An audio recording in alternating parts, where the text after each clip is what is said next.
എന്തായാലും ഏറ്റവും പ്രധാനപ്പെട്ട വാർത്ത എന്ന് പറയുന്നത് ഡോക്ടർ എം.കെ. റാമിനെ കോളേജിൽ നിന്ന് പുറത്താക്കാനുള്ള ഒരു ആലോചനയിലേക്ക് മാനേജ്മെന്റ് കടക്കുന്നു എന്നുള്ള സുപ്രധാനമായ വിവരമാണ് ഇപ്പോൾ പുറത്തു വരുന്നത്. നേരത്തെ വിദ്യാർത്ഥി പ്രതിനിധികളടക്കം മാനേജ്മെന്റുമായിട്ട് ഒരു ചർച്ച നടത്താൻ ആലോചിച്ചിരുന്നു, അവരോട് സമയം ചോദിച്ചിരുന്നു. പക്ഷേ മാനേജ്മെന്റ് ഒരു ആശുപത്രി അഡ്മിനിസ്ട്രേറ്ററെ മാത്രമാണ് ഈ ചർച്ചയിലേക്ക് അയച്ചത്. പക്ഷേ ഈ ഡോക്ടർ എം.കെ. റാമിനെ ന്യായീകരിക്കുന്ന നടപടി ആയതുകൊണ്ട് ഈ ചർച്ച ബഹിഷ്കരിച്ച് ഈ കുട്ടികൾ പുറത്തേക്ക് വരികയായിരുന്നു. ഈ കുട്ടികളുടെ ഒരു പ്രധാനപ്പെട്ട ഒന്നാമത്തെ ആവശ്യം എന്ന് പറയുമ്പോൾ ഡോക്ടർ എം.കെ. റാമിനെ പുറത്താക്കുക എന്നുള്ളത് മാത്രമായിരുന്നു. ഇതിന്റെ അടിസ്ഥാനത്തിലാണ് എം.കെ. റാമിനെ പുറത്താക്കാനുള്ള ഒരു ആലോചന മാനേജ്മെന്റ് നടത്തുന്നതായിട്ടുള്ള വിവരം ലഭിച്ചിട്ടുണ്ട്. ഒരു ഉത്തരവായിട്ട് ഇതുവരെയ്ക്കും പുറത്തിറങ്ങിയിട്ടില്ല. എന്തായാലും വ്യാപകമായി വിദ്യാർത്ഥികളുടെ ഭാഗത്ത് നിന്ന് ഈ പരാതി ഉയർന്നൊരു പശ്ചാത്തലത്തിലാണ് ഡോക്ടർ എം.കെ.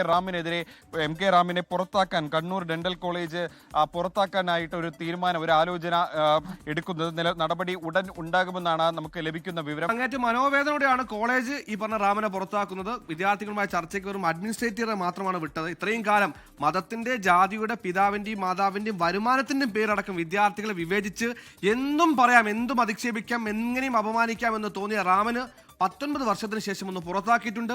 ഒട്ടനവധി പരാതികൾ വന്നുകൊണ്ടിരിക്കുന്ന മണിക്കൂർ കൂടിയാണ്. തീർച്ചയായും പുറത്താക്കാതെ അല്ലെങ്കിൽ നടപടിയെടുക്കാതെ തരമില്ല എന്ന സാഹചര്യത്തിൽ കൂടിയാണ് അത് എന്നുള്ളത് ഏറ്റവും പ്രധാനമാണ്. സംരക്ഷിക്കാനുള്ള എല്ലാ ശ്രമങ്ങളും നടത്തിയിരുന്നു. വിദ്യാർത്ഥികൾ പരാതി കൊടുത്തിട്ടുണ്ട് എന്ന് പൊതുമധ്യത്തിൽ വന്ന് പറയുമ്പോഴും പരാതി ലഭിച്ചിട്ടില്ല എന്ന നിലയിലടക്കമുള്ള പ്രതികരണങ്ങൾ കോളേജ് മാനേജ്മെന്റ് ഭാഗത്തുനിന്ന് ഉണ്ടായി എന്നുള്ളതും ഏറെ പ്രധാനമാണ്. അയാൾ അധ്യാപകനാവാനേ യോഗ്യനല്ല എന്ന കാര്യത്തിൽ സംശയമില്ല.